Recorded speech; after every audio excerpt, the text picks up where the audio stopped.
यीशु मसीह के पाक और जलाली नाम में आप सबकी सलामती हो। हम खुदावन की बड़ी शुक्रगुजारी करते हैं कि खुदावन ने हमें गुजरे तमाम वक्त में संभाला और आज फिर खुदावन ने हम सबों को यहाँ पे फराहम किया ताकि हम खुदावन के घर में आए और खुदावन के नाम को इज्जत और जलाल दें। रूत की किताब से आजकल हमने पैगामात को सुनने का सिलसिला शुरू किया हुआ है और अब तक हम 3 तरह के फैसलों पर खुदा के कलाम को सुन चुके हैं।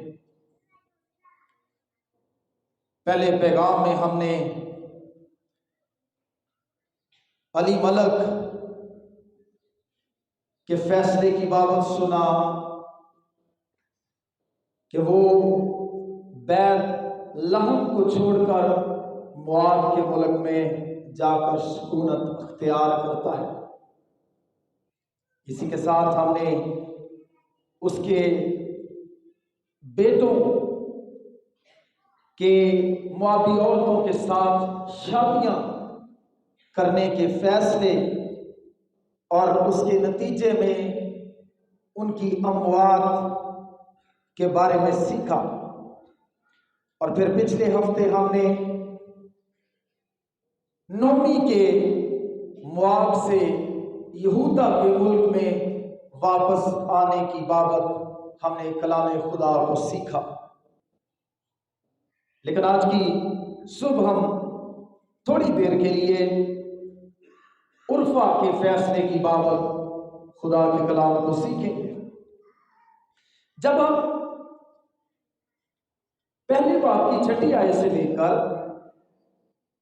15वीं आयत को पढ़ते हैं तो नोमी जो है वो अपनी दोनों बहुओं को साथ लेती है और वह फैसला करती है कि अब वो मुआब के मुल्क में नहीं रहेगी क्योंकि उसका शौहर मर चुका है। उसके दोनों बेटे भी अब इस दुनिया में नहीं रहे हैं। अब उसके लिए वो समझती है कोई जवाब बाकी नहीं है कि वो मुल्क मुआब में मुसलसल सुकूनत अख्तियार किए रखे। लिहाजा वो फैसला करती है कि वो अपने वतन यहूदा की सरजमीन और बैत लहम के इलाके को लौट जाएगी। और फिर 6ठी आयत में हम पढ़ते हैं कि तब वो अपनी दोनों बहुओं को लेकर उठी कि मुआब के मुल्क से लौट जाए। अब वो उठ पड़ी है। इसके बाद हमने देखा सो वो उस जगह से जहां वो थी दोनों बहुओं को साथ लेकर चल निकली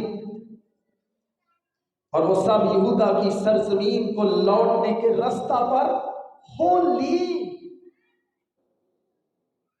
तीनों ने मिलकर फैसला किया है कि अब वो मुआब के मुल्क में नहीं रहेगी।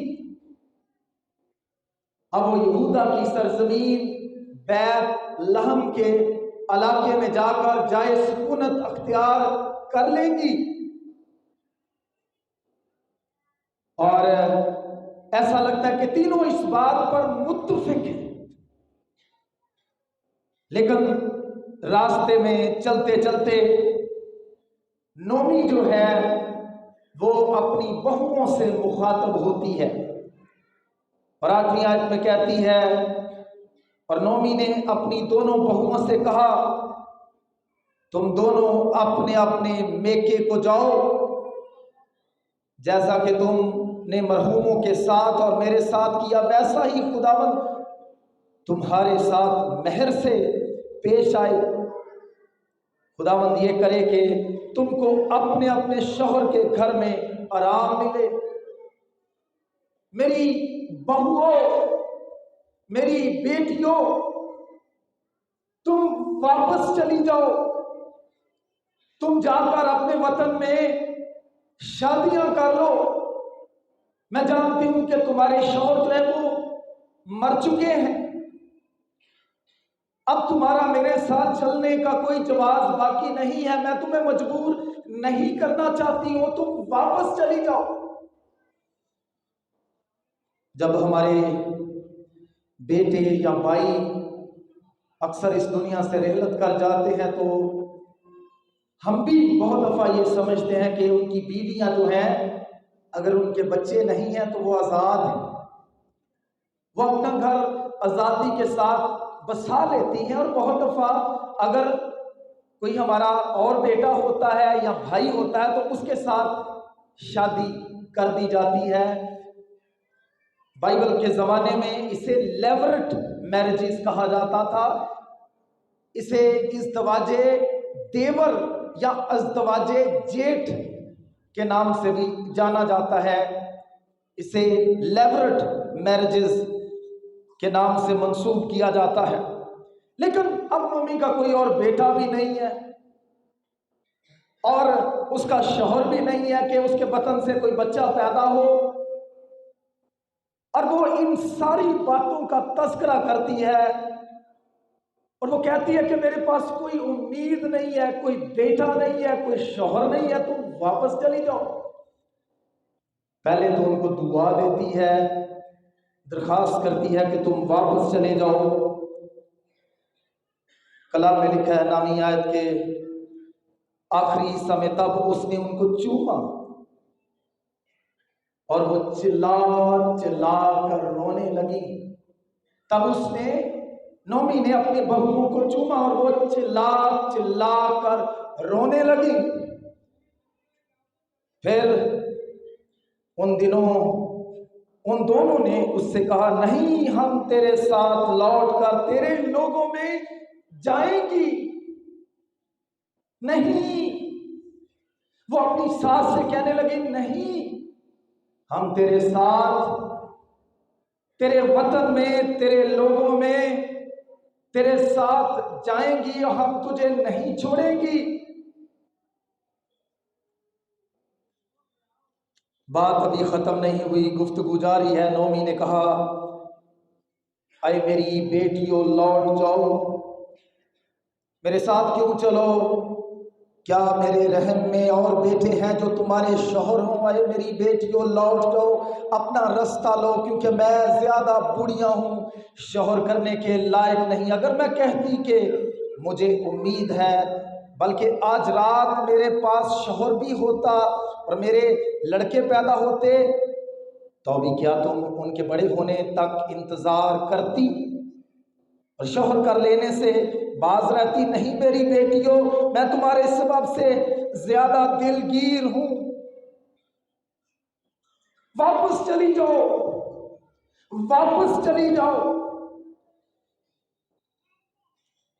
तब 14वीं आयत में लिखा है, वो फिर चिल्ला चिल्ला कर रोई तीनों। ऐसा लगता है कि ये सफर आंसुओं से भरा हुआ सफर है। ऐसे लगता है कि जैसे वो एक एक कदम जब उठाती हैं, जो गुफ्तगू नोमी और उसकी बहू की गुफ्तगू उनके साथ होती है, वो आंसुओं से भरी हुई गुफ्तगू है। दुखी दिल के साथ ये गुफ्तो शनीद जारी है। ये सफर एक दुखी सफर है जिसको उन्होंने शुरू किया हुआ है। 14वीं आयत में लिखा है, तब वो फिर चिल्ला चिल्ला कर रोई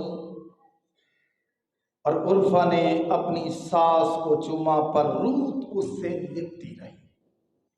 उर्फा ने अपनी सास को चूमा, पर रूत अपनी सास के साथ लिपटी रही। आगे लिखा हुआ है खुदावन के कलाम में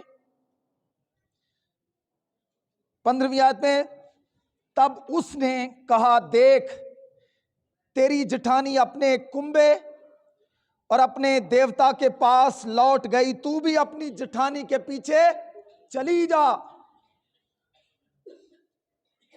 जब बार बार नोमी ने असरार किया तो मेरे अजीजों, हम देखते हैं कि खुदावंद की बंदी नोमी के कहने पर उर्फा ने फैसला किया कि वो वापस चली जाएगी। उसने अपनी सास को चूमा और वो वापस चली जाती है। और जब मेरे अजीजों खास तौर पर रूत पीछे रह जाती है तो नोमी रूत को भी मशवरा देती है। तब उसने कहा, तेरी जेठानी अपने कुंबे और अपने देवता के पास लौट गई है, तू भी अपनी जेठानी के पीछे चली जा। मगर रूत ने कहा, तू मिन्नत ना कर, मैं तुझे छोड़ूं और तेरे पीछे से लौट जाऊं। उसने कहा, मैं तुझे नहीं छोड़ूंगी। लेकिन हम देखते हैं कि उर्फा जो पहले कहती थी कि मैं तेरे साथ तेरे लोगों में जाऊंगी, मैं तुझे नहीं छोड़ूंगी, सफर शुरू किया है, आंसू बहाए हैं, साथ रहने का कौल करार किया है, वादा किया है, लेकिन बिल आखिर 14वीं आयत में जब पहुंचती है, अपने इस सफर को खत्म करके वो अपने मुल्क मुआब को वापस लौट जाती है। मेरे अजीजों, गौर से सुनिए कि उसकी सास रूत को क्या कहती है। तब वो चला चला कर रोई। उर्फा ने अपनी सास को चूमा, रूत उससे लिपटी रही। तब उसने कहा, देख तेरी जिठानी अपने कुंबे और अपने देवता के पास लौट गई है, तू भी अपनी जिठानी के पीछे चली जा। वो अपने कुंबे को लौट गई है, वो अपने वतन को लौट गई है, वो अपने देवता के पास चली गई है, तू भी चली जा।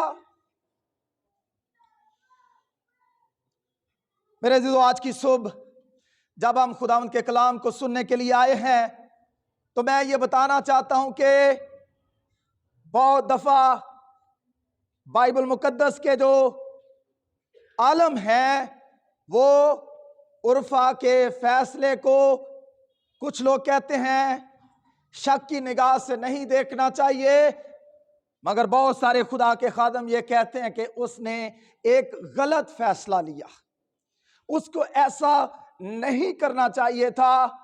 और मैं भी इस कायलियत का हामी हूं कि उसका नोमी को छोड़कर वापस अपने वतन मुआब की तरफ लौट जाना एक गलत फैसला था। मेरे अजीजों, मैं आज की सुबह 3 बातें आपके गोश गुजार करना चाहता हूं उर्फा के फैसले के हवाले से। पहली बात, उर्फा का फैसला यह जाहिर करता है कि वो नोमी से ज्यादा अपने वतन, अपने लोगों और अपने देवता से प्यार करती है। फिर से सुनिए, उर्फा का फैसला जाहिर करता है कि उर्फा नोमी से ज्यादा अपने वतन, अपने लोगों और अपने देवता से ज्यादा प्यार करती है। मेरे अजीजों, बज़ाहिर इस बाब के अंदर हम देखते हैं कि वो उठती है, उसके साथ घर से निकल पड़ती है, उसके साथ मिलकर वो यहूदा की सरजमीन की तरफ जाने वाले रास्ते पर हो लेती है, उस हाईवे पर, उस सड़क पर चल पड़ती है। रास्ते में यह भी कहती है कि मैं तुझे नहीं छोड़ूंगी, लेकिन 14वीं आयत में आकर वो अपने फैसले को तब्दील करती है और वापस मुआब के मुल्क, मुआब के लोगों और मुआब के देवता के पास चली जाती है।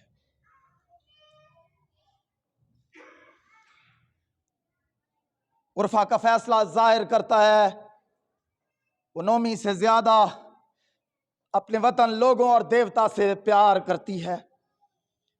मसीह में मेरे अजीज बहन भाइयों, बहुत दफा हम मसीहियों के फैसले भी उर्फा के फैसले की तरह होते हैं। थोड़ी देर के लिए गौर करें, हम भी उर्फा की सी मोहब्बत दिखाते हैं, हम भी उर्फा जैसे जज्बात रखते हैं, हम उर्फा जैसी सरगर्मी दिखाते हैं, घर से निकलते हैं, रास्ते भी चलते हैं, आंसू भी बहाते हैं, जो कुछ हमसे होता है, जोश खरोश भी दिखाते हैं। लेकिन इन सारी बातों के बावजूद जैसे उर्फा की मोहब्बत नोमी के लिए आर्जी है, जहरी है, सतई है, वैसी ही मोहब्बत हमारी यस्सु मसीह के लिए होती है। सिर्फ जोश, सरगर्मी, शिरकत, कभी वहां कभी वहां, लेकिन हकीकत का उसके साथ दूर दूर से कोई ताल्लुक नहीं होता। मेरे अजीजो, 10 साल तक उर्फा उस घर में रही होगी तकरीबन, क्योंकि कलाम कहता है कि नोमी और उसका खानदान मुआब के अंदर 10 साल तक रहे। हो सकता है जाते ही उसके बेटों ने शादियां कर ली हो। 10 साल तक वो नोमी के घर में रही, नोमी के बेटों के साथ उर्फा और रूत की शादी हुई, खुदा के लोगों के साथ वक्त गुजारा, खुदा के बारे में जानने का मौका मिला। वो जोश भी दिखाती है, वलवला भी दिखाती है, जज्बात का इजहार भी करती है, वादे भी करती है, अहदो पमा भी करती है, लेकिन बीच दुराहे के अपना फैसला तब्दील करके वापस अपने वतन, लोगों और देवता के पास लौट जाती है। मैं ख्याल आपके सामने जो रखना चाह रहा हूं, कहीं ऐसा तो नहीं है आप खुदा के साथ उर्फा की तरह आप उठ तो पड़े हैं, आप नोमी के साथ यानी यीशु मसीह के साथ चलने के लिए तैयार भी हो गए हैं, रास्ते में आंसू भी बहाए जा रहे हैं, जोशो खरोश भी दिखाया जा रहा है, वादा भी किया जा रहा है, खुदावंद हम तुझे नहीं छोड़ेंगे। लेकिन जब हालात की संगीनी हमें सताती है, नोमी को छोड़कर हम उर्फा की तरफ वापस मुआब की तरफ लौटते हैं, यस्सु को रद्द करके, खुदा की कलीसिया को रद्द करके हम अपना रास्ता अख्तियार कर लेते हैं। मसीह यस्सु में मेरे अजीज बहन भाइयों, हमें सोचने की जरूरत है। खुदावंद का एक खादम जो कि प्रेस्बिटेरियन खादम हुआ, उसका नाम मैथ्यू हेनरी है, वो उर्फा के फैसले की बाबत और उसके आखिरी भोसे की बाबत जो उसने अपनी सास को दिया, क्योंकि रुखसत होने से पहले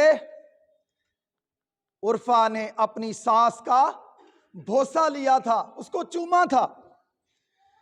मैथ्यू हेनरी उर्फा के बोसे की बाबत कहता है, उर्फा का बोसा जाहिर करता है कि वो नोमी को अजीज रखती है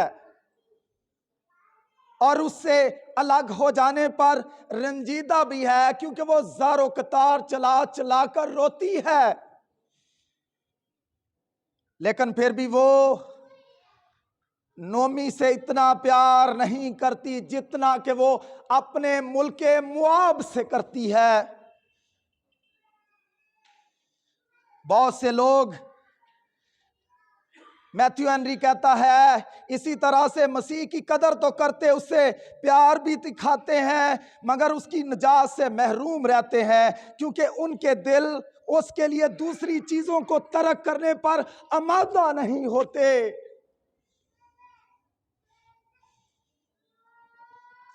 बज़ाहिर वो उससे प्यार तो करते हैं, मगर उसे फिर छोड़ देते हैं, क्योंकि वो उससे उतनी मोहब्बत नहीं करते जितनी कि वो दुनिया की चीजों से करते हैं। याद रखें, नोमी खासतौर पर उर्फा का जो फैसला इस हवाले के अंदर है, वो जाहिर करता है वो दुनिया से ज्यादा प्यार करती है। वो अपने वतन, अपने लोगों से, अपने देवता से ज्यादा प्यार करती है। बनिस्बत इसके कि वो नोमी से प्यार करे। और जो ख्याल मैं आपके सामने रखना चाहता हूं कि कहीं हम भी तो ऐसे नहीं है कि हम यीशु से बढ़कर दुनिया और दुनिया की चीजों और दुनिया के लोगों से प्यार करते हैं। अगर ऐसी बात है तो हमें अपने फैसलों पर गौर करने की जरूरत है। हमें अपने रवैयों को परखने, जायजा लेने की जरूरत है कि हम किस हालत में हैं। मेरे अज़ीज़ों, याद रखें, बहुत दफा खुदा हमें मुआब के मुल्क से निकलने का मौका तो फराहम करता है, लेकिन फिर भी हम वहां से निकलने के लिए तैयार नहीं होते।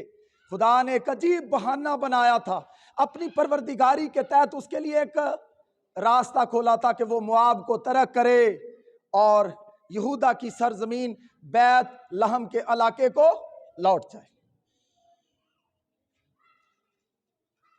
मेरे अज़ीज़ों, अफसोस की बात है, हम खुदा के कलाम को सुनने की बजाय बहुत दफा हमारे दिल कहीं और होते हैं, हमारी सोचें कहीं और होती हैं। हम खुदावंद को बहुत दफा अपने कौल और फेल से उर्फा की तरह नजरअंदाज करते हैं। हम खुदा को वो मर्तबा और मुकाम नहीं देना चाहते जो कि हम पर देना वाजिब होता है। बनी इस्राइल कौम की तरह मुल्क मिस्र से निकल जाने के बावजूद उनका दिल कहां पर था? मिस्र में था। लूत की बीवी की तरह सदूम और अमूरा से निकल जाने के बावजूद उसका दिल कहां पर था? सदूम और अमूरा में था। और उसका अंजाम क्या हुआ? वो नमक का सुतून बन गई। उर्फा मुआब से के मुल्क से चल तो पड़ी है ताकि वो यहूदा की सरजमीन की तरफ जाए, लेकिन उसका दिल फिर भी कहां पर है? मुआब में, मुआब के लोगों में, मुआब के देवता में। अगर आप यस्सु के पीछे चल पड़े हैं तो आपको फिर खुदावंद यस्सु मसीह पर कामल भरोसा इत्काद रखकर जान देने तक वफादार रहते हुए उसकी पैरवी करना पड़ी, क्योंकि कलाम में लिखा, जान देने तक भी वफादार रह तो मैं तुझे जिंदगी का ताज दूं। खुदावंद को अधूरी वफादारी कतन पसंद नहीं है। वो वक्ती तौर पर चली है, लेकिन बीच दोराहे के रास्ते के अपना फैसला तब्दील करके वापस अपने वतन, अपने लोगों और अपने देवताओं में लौट गई है। सो पहला ख्याल जो मैं आपके सामने रख रहा हूं कि हमें खुदा यीशु मसीह से जब उसके साथ चलते हैं तो सोचने की जरूरत है, क्या हम यीशु से ज्यादा प्यार करते हैं या दुनिया और दुनिया की चीजों से ज्यादा प्यार करते हैं। दूसरी बात, उर्फा का फैसला यह भी जाहिर करता है कि उर्फा नोमी से ज्यादा अपने आप को प्यार करती है। पहला फैसला क्या जाहिर करता है कि नोमी से ज्यादा उर्फा दुनिया से प्यार करती है, दुनिया की चीजों से, दुनिया के देवताओं से ज्यादा प्यार करती है। दूसरा उसका फैसला यह जाहिर करता है वो नोमी से ज्यादा किससे प्यार करती है? अपने आप से। उसका फैसला उसकी खुद गर्जी का इजहार है, सेल्फिशनेस।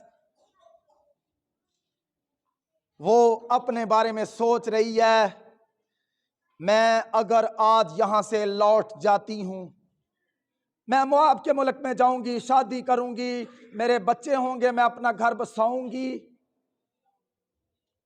वो सिर्फ अपनी जात के बारे में सोच रही है। मसीही जिंदगी मेरे अजीज बहन भाइयों अपनी जात के बारे में सोचने का नाम नहीं है।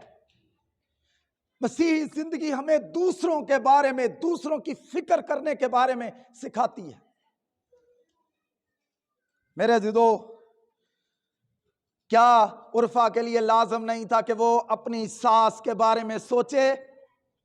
वो जो बुढ़िया थी, वो जो शायद इस काबिल भी नहीं रही थी कि वो किसी जगह जाकर काम करे, बालियां इकट्ठी करके लाए आग जलाने के लिए, या वो जो चुक कर लाए ताकि घर में आटा हो और रोटी पकाएं और घर की सारी जरूरियातें जिंदगी को पूरा करें, उसे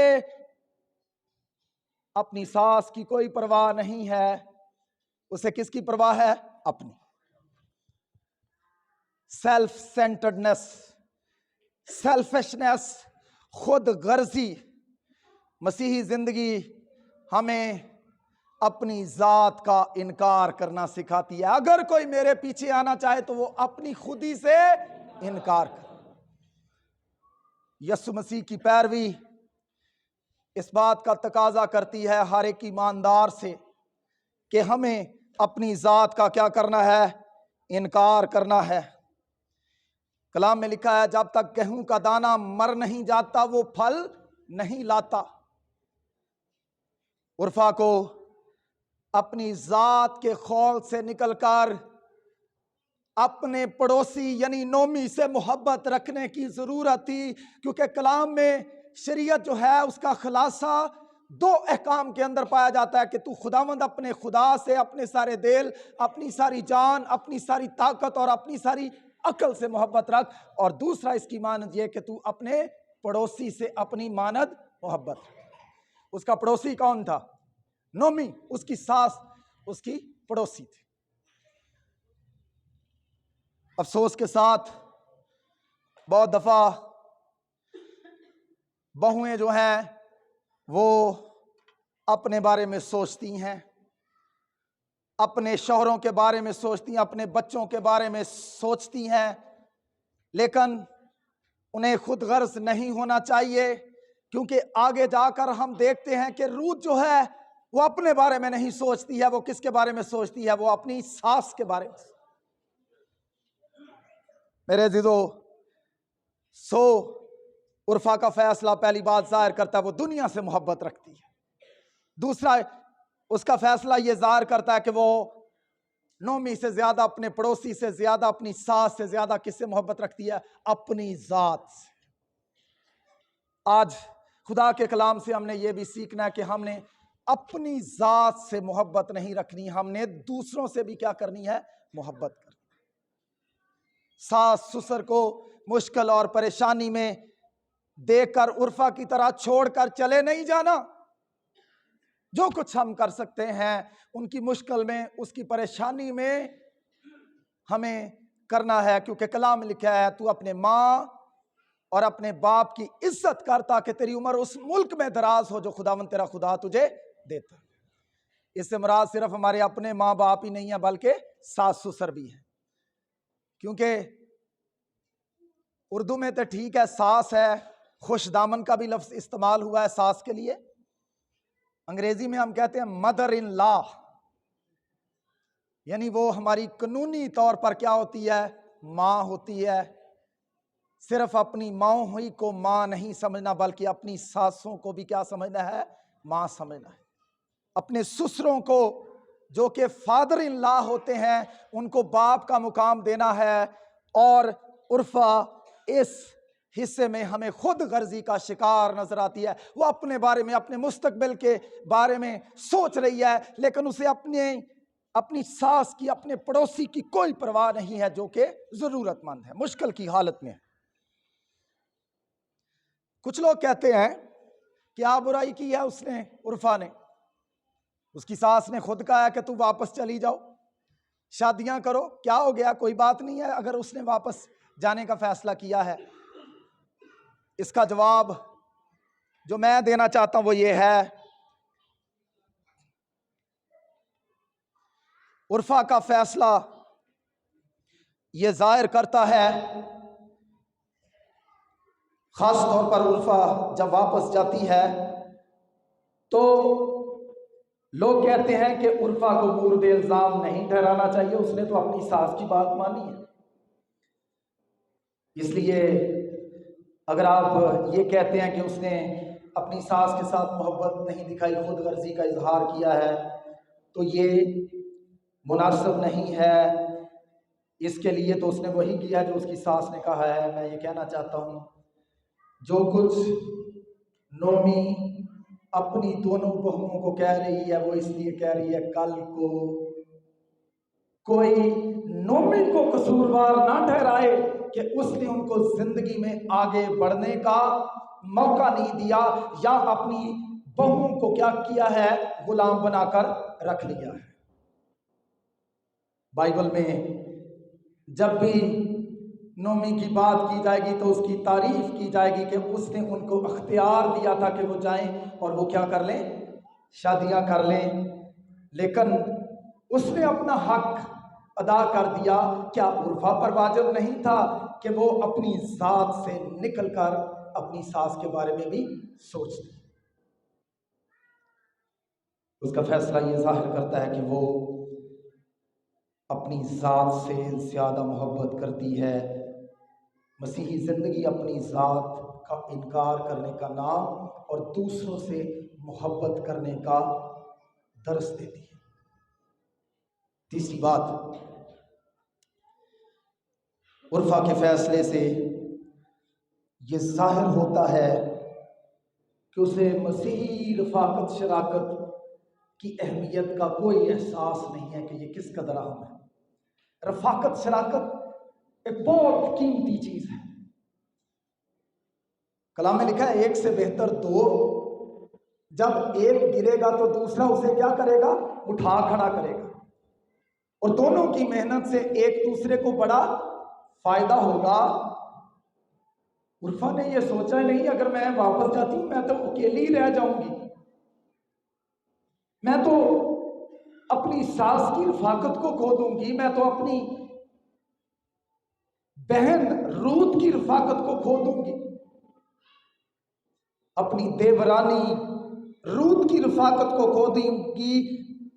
यानी उर्फा का फैसला यह भी जाहिर करता है कि उसे रफाकत शराकत की कोई परवाह नहीं। कितनी दफा हम मसीही लोग मेरे अज़ीज़ों तनहा समझते हैं कि हम सब कुछ कर सकते हैं और कर लेंगे, हमें किसी पर इन्हिसार करने की जरूरत नहीं है, हमें किसी के साथ रफाकत में रहने की जरूरत नहीं है। मेरे अज़ीज़ों, रफाकत शराकत मसीही ईमान का बुनियादी पहलू है, क्योंकि रसूलों के अकीदे में क्या लिखा है, मैं ईमान रखता हूं मुकद्दसों की रफाकत पर, मैं ईमान रखता हूं मुकद्दसों की रफाकत पर। जो लोग मुकद्दसों की रफाकत को नजरअंदाज कर देते हैं वो रफ्ता रफ्ता खुदावन से दूर चले जाते हैं। मैथ्यू हेनरी मसीही रफाकत शराकत की अहमियत की बाबत क्या कहता है? वो कहता है, जो लोग मुकद्दसों की रफाकत को तर्क कर देते और मुआब के लोगों में वापस चले जाते हैं, वो यकीनन खुदा से भी अपनी रफाकत तोड़ देंगे। फिर वो मुआब के बुतों को गले लगा लेंगे। वो आगे कहता है, नोमी की बात को लेकर अब तुम भी अपनी बहन के पीछे लौट जाओ, यानी अगर तुम कभी लौटना चाहती हो तो अभी लौट जाओ। याद रखना, यह तेरी इस्तकामत की साबित कदमी की सबसे बड़ी आजमाइश है, इसको बर्दाश्त करो और तुम हमेशा मेरी हो।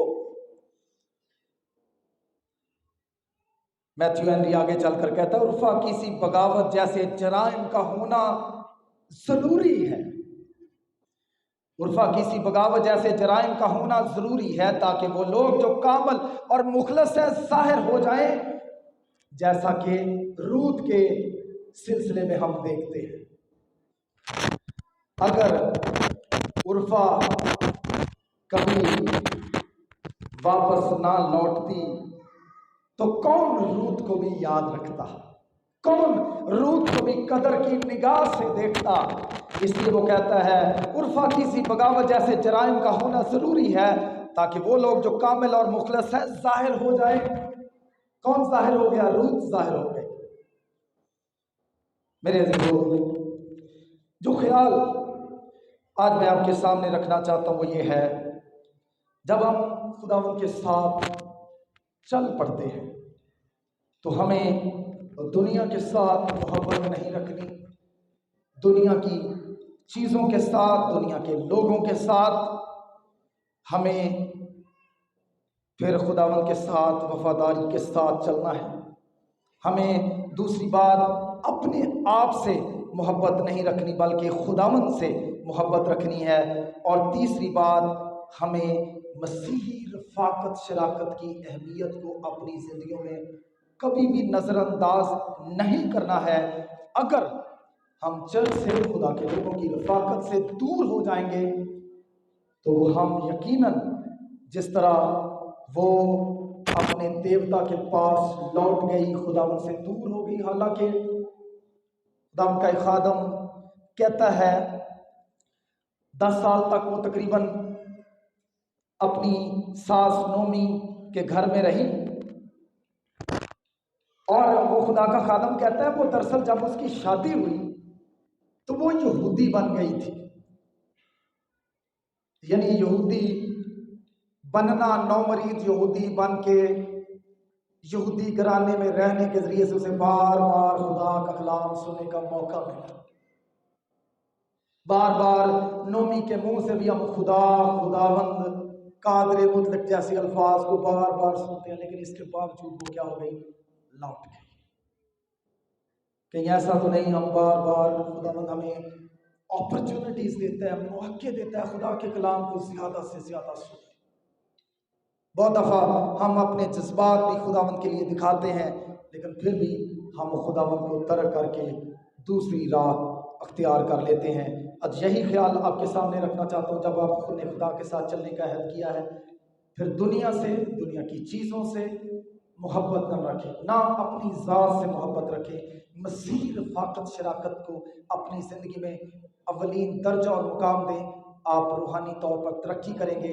नहीं तो जिस तरह से उर्फा का नाम पहले बाब के बाद बाइबल मुकद्दस की किसी जगह पर दोबारा नहीं आता, आपका नाम भी मिट जाएगा।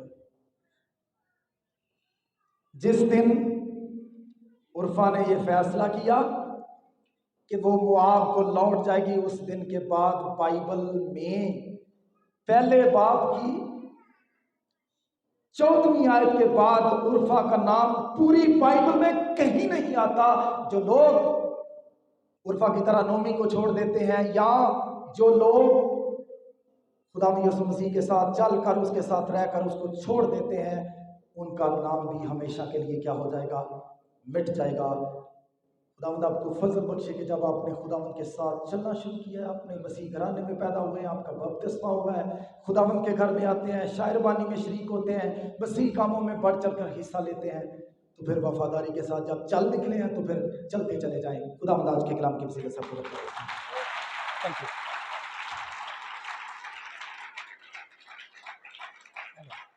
चलो करो।